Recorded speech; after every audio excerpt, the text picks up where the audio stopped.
are watching the Blueprint Radio Show with DJ Miss Hennessy.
Ladies and gentlemen, and welcome to another exclusive interview right here on Miss Hennessy Speaks TV. I'm very excited to be sitting down to have a chat with this incredibly talented creative. He's been doing his thing for quite some time. His label is gaining traction like majorly as we speak, and it's just, I'm really excited to get sort of pin him down because he's really busy too. So introducing Sammy, the founder and CEO and head designer in charge of Leprime Apparel. Welcome to the show, Sammy. How you doing, brother? Very good, thank you. Thanks for having me on the show. You're very, very welcome, very welcome. Obviously, people that are, within your community, your creative community, they know all about Leprime. They know what you're doing. They know why you do what you do. But for a lot of my viewers, this may be the first time that they're sort of hearing about you, and obviously, coming into sort of discovery zone about what Leprime is about. So I just wanted to, kind of peel back the layers and find out a little bit more about yourself, and obviously this really exciting brand that you've been working on for quite a minute now. So let us know, like, how did this all begin, and obviously your journey in design. Take us back to where it kind of all started with you. Well, I started off my career as a graphic designer, and I was always creative.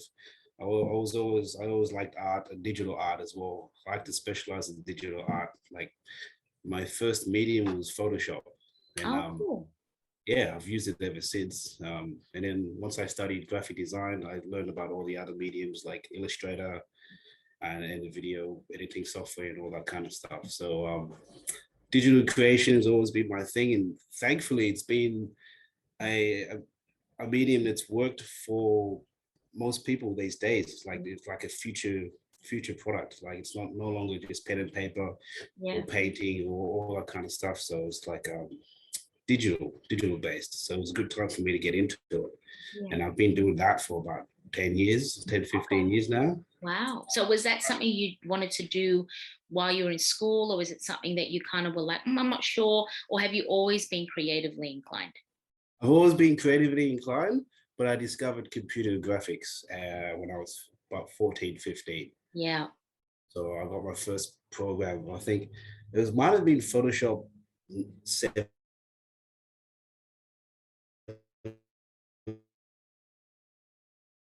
points and new versions of Photoshop, but it's like an early version of Photoshop. That's where I started with my digital art. Wow. Okay. So you've clearly been doing it for some time now. What made you decide to get into the foray of like designing clothing? Because do we call you a fashion designer, or are you more a creator of apparel? Like where do you see Leprime sort of sitting? You can call me as a creative of apparel. Yes. I like that. That's a pretty good term. That's no, right. Thank you. Welcome. You're welcome. Yeah. So well, I was just tired of going to the shops and looking for clothing that didn't work with me, with my hair, or just my body shape and all that kind of stuff. So I just wanted to try something new. And this started about 2013. Okay.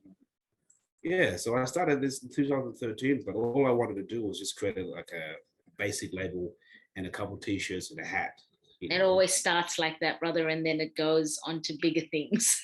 Yeah.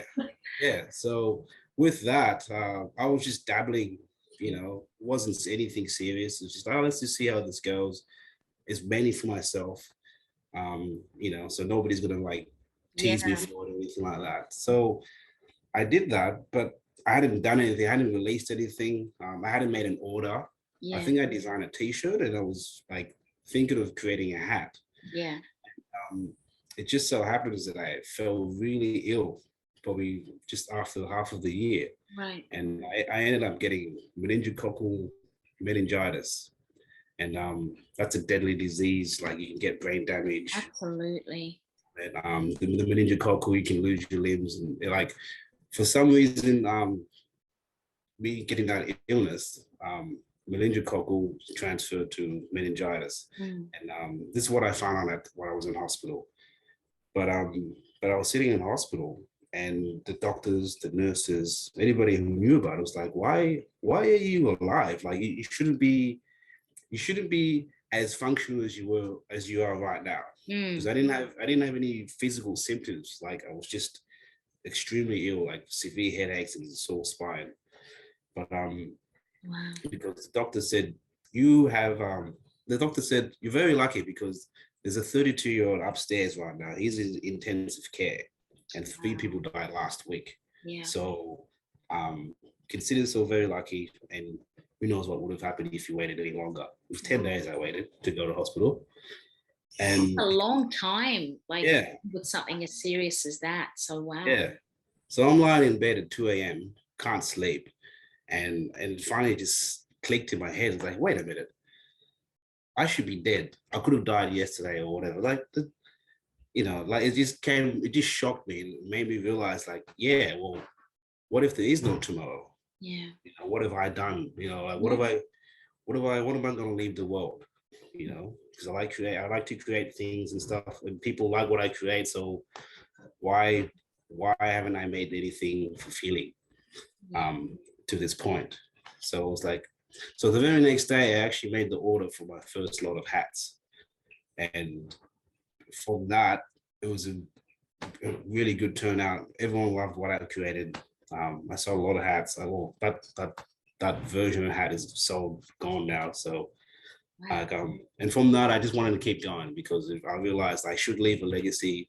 I should leave something that I've created. And absolutely, that's an incredible sort of birth story for your brand. It's like it gave you a new lease on life, and it gave you more purpose. So I totally understand how that can have such an adverse effect on a creative, whilst I may not have had, something as terrible and as life-threatening as meningococcal. I think I look at what everybody has sort of, gone through as creatives with, the lockdown and with COVID, and so many people getting sick, or, some getting a little bit sick, others getting a lot more sick, and how it's affected our lives as creatives. And you look at how everybody is now.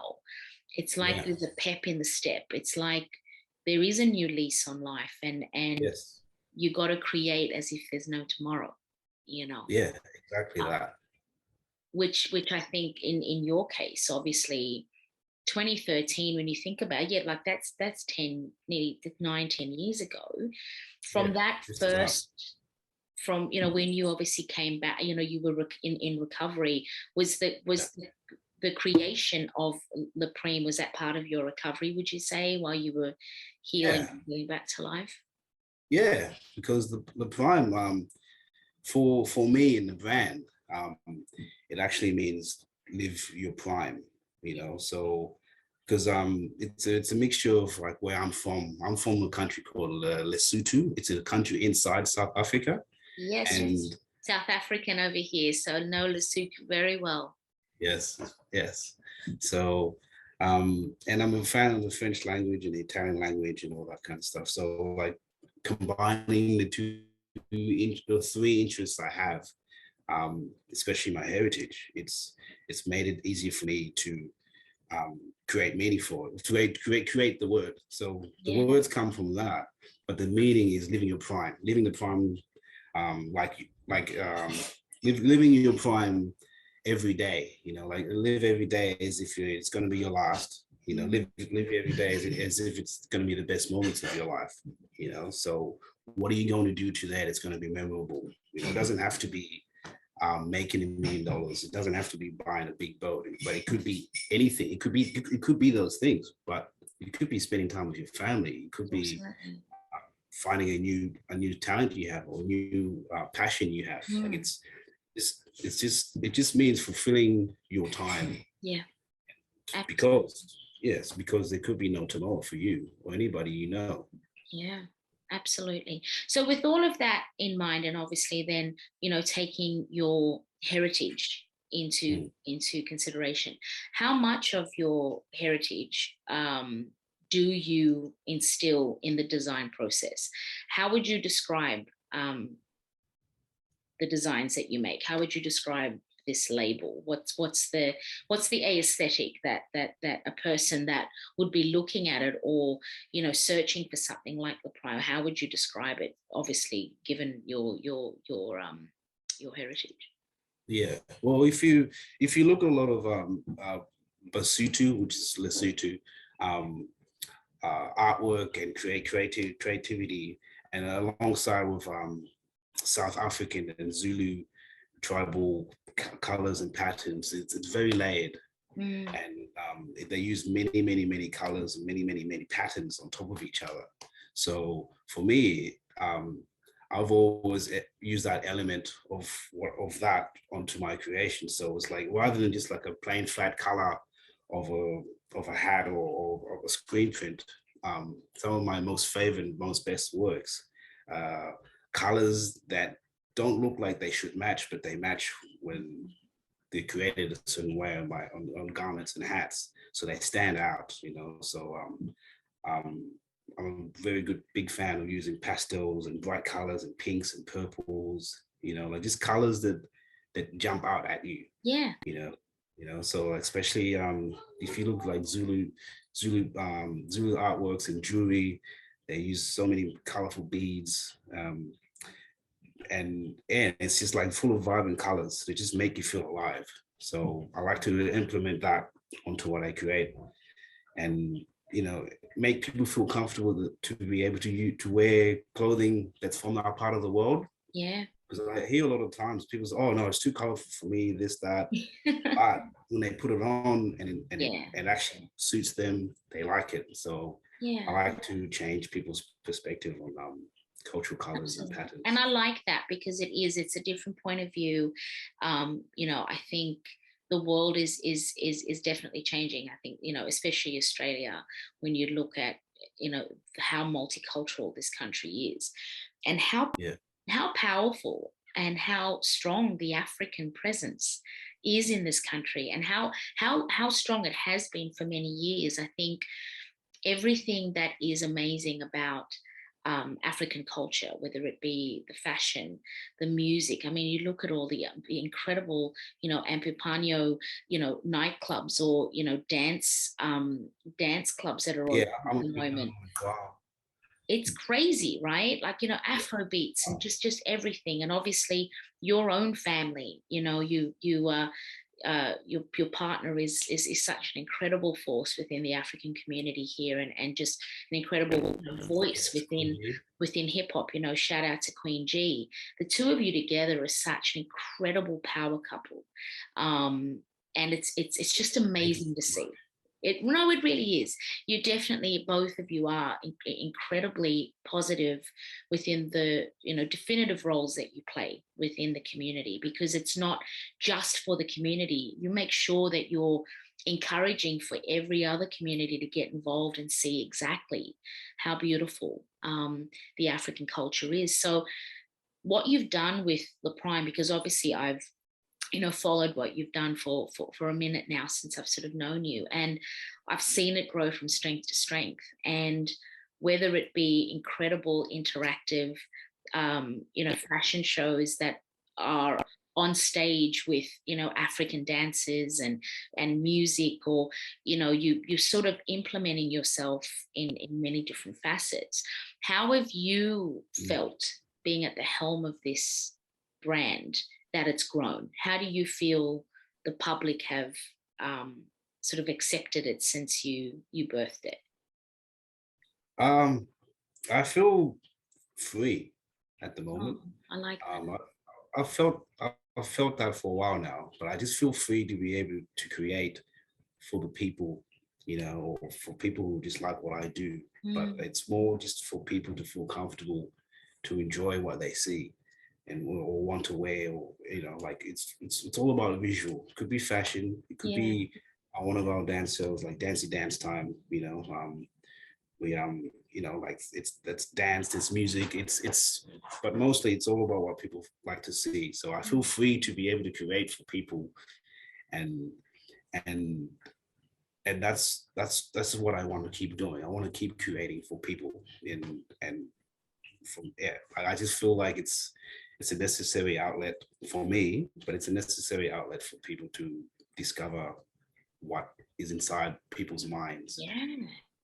And, you know, like I feel like in a way it's become an obligation for me, like internally, just like I need to know that my story is being projected in a way that is because of the mediums that we have now. It's really made it easier to create a story, and it really helps. It just really helps for for like platforms like Instagram and YouTube and all that stuff. It really helps the directive that I have, the way I started off as when I was saying earlier that like there could be no tomorrow. So now I can actually put it on paper.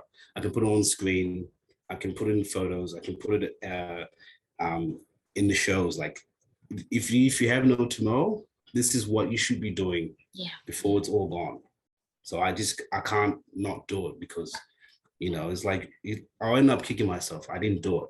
So I need to, it all needs to be done. Yeah. So I feel free to be able to do that these days. And you know what, that's such an incredible answer, because I think, for a lot of people, the word free doesn't always align with the work that they do, right? Because you always feel you have to work in order to survive.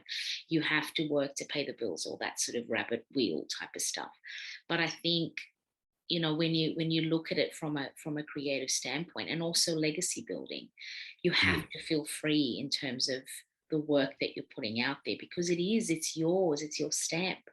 And it's not something that any creative takes for granted, right? Because it takes a lot of effort to create something. So that leads me to my next question then. Do you, in terms of like the style of clothing, is it the same style and just different sort of patterns and colors, or do you work on like capsule capsule campaigns? So one season you might do something where it's like a whole sort of colorway, and then the next season it's a different. How do you design, and what are your concepts? Like, how do you make that happen? Well, probably for the first 7 years, I was just trying different styles, colors, and different things for it. It was, for me, because it was almost like a crash course for me as well, learning what works and what doesn't work, because that's one way of creating. I don't want to do doing all the research doesn't always work. So you're better probably. For me, I'm better off throwing myself in the deep end and working out what works and what doesn't work. So I have been changing styles for a while, but probably for the last couple of years, I understand what works for me and what works for the brand and what works for people who like the brand. So for me, I always have a base collection of designs that I'm always going to keep making, and then I add to it for whatever the season, whatever people are feeling that time of year or that event. Sometimes I just create for the event. Okay. Wow. What's your turnaround time then? So how does that work for you? Like, do you give yourself a good 6 to 8 weeks, or like how does that work? Or is it you're only doing a certain amount of pieces at a time? Like, how does that work for you? Yeah, well, let's just say for my base designs, like, I have a lot of. Yeah, okay. If there's a specific event coming up, because I've done this a few times now, like I follow events that I go and sell at, like Splendor in the Glass, Dancy Dance Time in Magville, flea markets, Falls Festival. So I do a lot of major music festivals as well. Awesome. So I've done them multiple times now, so I know that that's going to come around in the next 6 months or next 2 months, so I plan ahead. So just depending on when the event's going to show up, I know how much time I have, so I'll just plan for that specific event for my stock for that, and then so by the time I get there, I have my stock ready for that event. There's always some leftovers as well, so it's good for the next show, but it's purely because I have a schedule and a timeline knowing when certain shows will come up. So I always put aside time for that planning ahead. Okay, that's awesome. So I guess the most important thing with everybody watching is, where can people get to view your designs? Where can they purchase? How does that whole thing work outside of obviously major events and festivals? You've obviously got a website. How can people buy your? I'm booked at flea markets at least twice a month. Okay. And then I'm located in Magville, so I have a warehouse with a shop front in Magville. So if people want to, they can DM me or yeah, it's just it's best to DM me just so I can plan ahead. Yeah.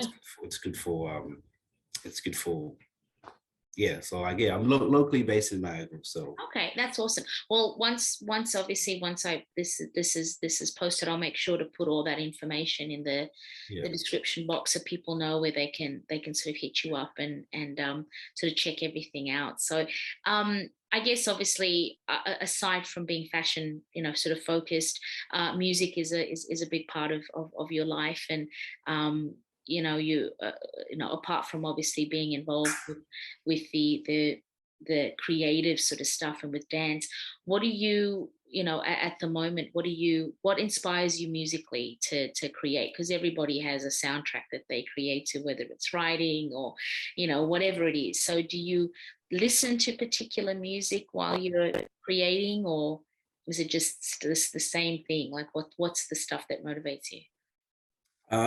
Over the years, it's been a range of music, Yeah. but I could probably base it the formula of music that helps me create is like um, music with a lot of melodies and emotional kinds of sounds, Okay. like and weird quirky instruments. So like sometimes I do listen to alternative music Yeah. or indie type music, indie type instrumentals. Okay. You know, it's a whole range though. That's what's up. So it's not just the stock standard stuff.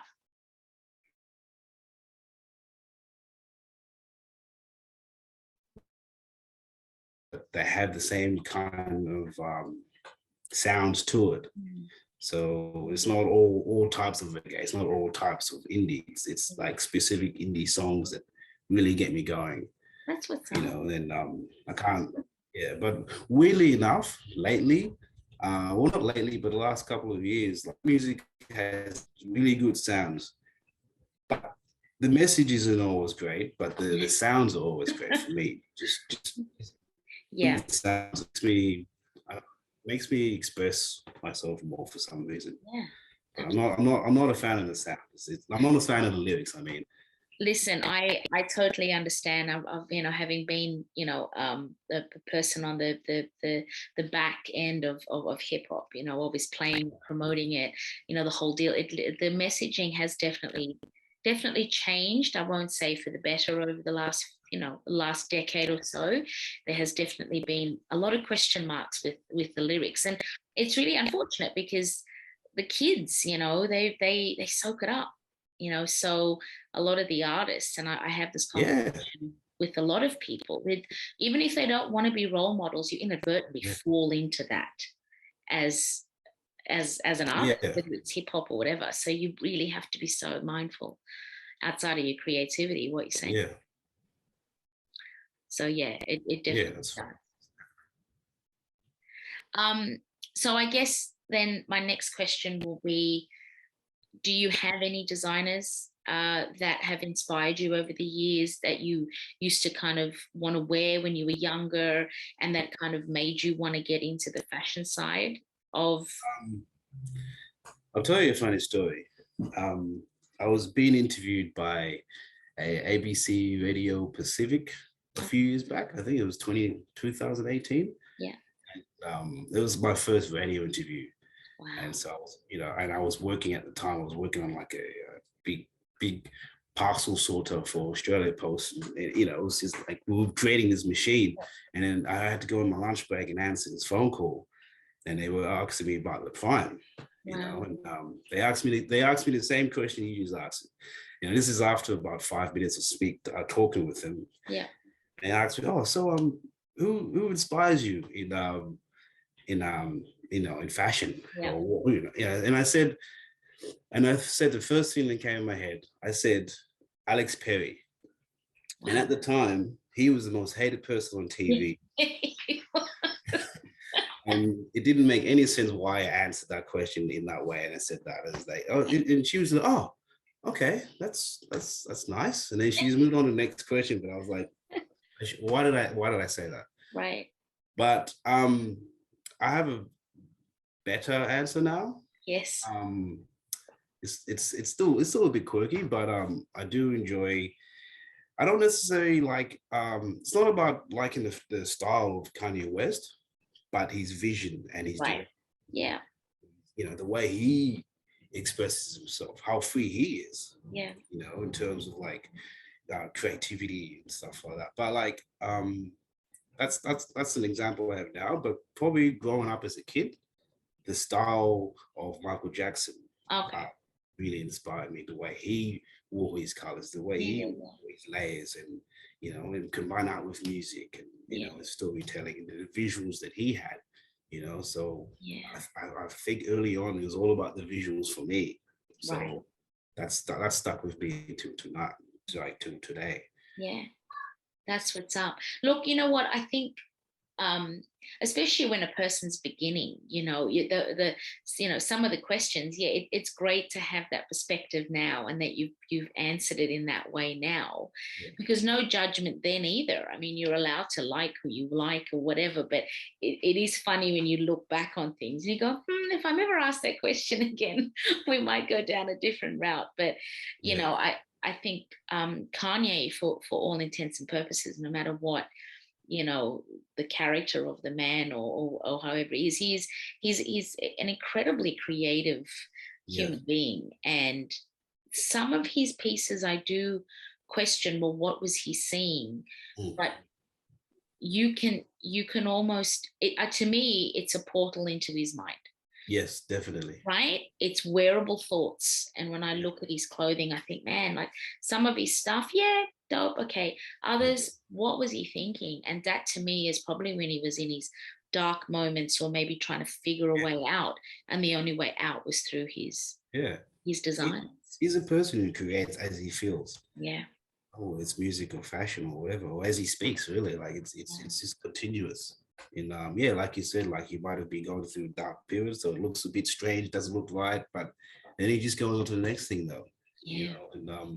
Like I feel like I've done I'm not on that level, but in terms of like just finding something that I really like, so I want to capture that and create for the next thing and the next thing, like it's like someone like Kanye West, he's very, very good at finding inspiration.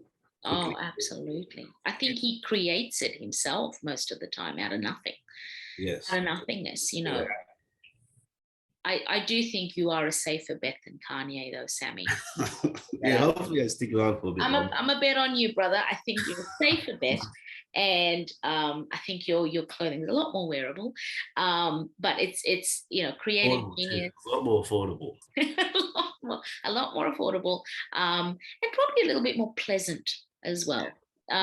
But you know what? Yeah, there are levels to this whole game, and you know what? It's nice to see somebody who your passion is there, and you're growing your brand organically, which I think to me that's the best way, because you can control so many elements of it.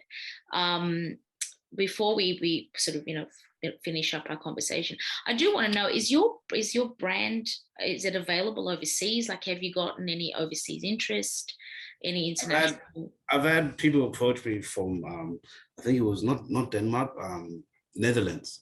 No, sorry, Switzerland. I've had people approach me from Switzerland, a couple of people from the US, but I've always just kept it within Australia. There was a time where I was ready to take it overseas, but like actually physically go there and let it free overseas. I had some festival organizers. They had a surf festival. Might have been, I forgot the name of it now, but it was a surf festival, a traveling surf festival. They booked multiple places in the country and then go to the next country. And so they asked me, and they approached me and said, we're going to a few states in Australia. We're going to Japan, South America, France, and maybe another country. If we would exclusively like your brand to be coming with us, so that was going to be my first step in taking it overseas. Almost in my way. I would have preferred to do it that way, like I do at festivals and events like that. So, but 4 weeks later, COVID came along. Oh man. You know, they came and dropped, you know, gate crashed the party. So that all went on a hold. And yeah, it's still like that for like now. It's been 2 years now. But hopefully when things like lock back up with those people and maybe other kinds of organizations like that, I would like to travel with my band overseas. Yeah. Like it'd be great to go to multiple festivals. Absolutely. And even like, what about back home? Have any of your has your brand made it back to Lesotho at all? Yeah. We made it into a couple of in Lesotho, my home city. Yeah, like yeah, it was in 2 shops actually, back in 2017 and 18. Wow. And yeah. So I haven't been back for a while now, but I'd like to go back and, you know, give them some new products, and, you know, because the delivery and exchange rates are different there. So yeah. You've got to take all that into consideration. Well, you know what? I think post-COVID and with new invigoration and, you know, revitalization with the creative community, I think now's as good a time as any to start just really planning big and you know, dreaming big, which is what your whole ethos has been about. So it's been awesome just being able to kind of peel back and find out a little bit more of the origin story of your incredible brand. And yeah, I'm so excited for you, and I just wish you blessings upon blessings with it. And yeah, just dope, man. Just keep creating, seriously. Thank you very much. And thank you for the interview. I really appreciate it. Anytime, brother. Thanks for your time too. Thank you.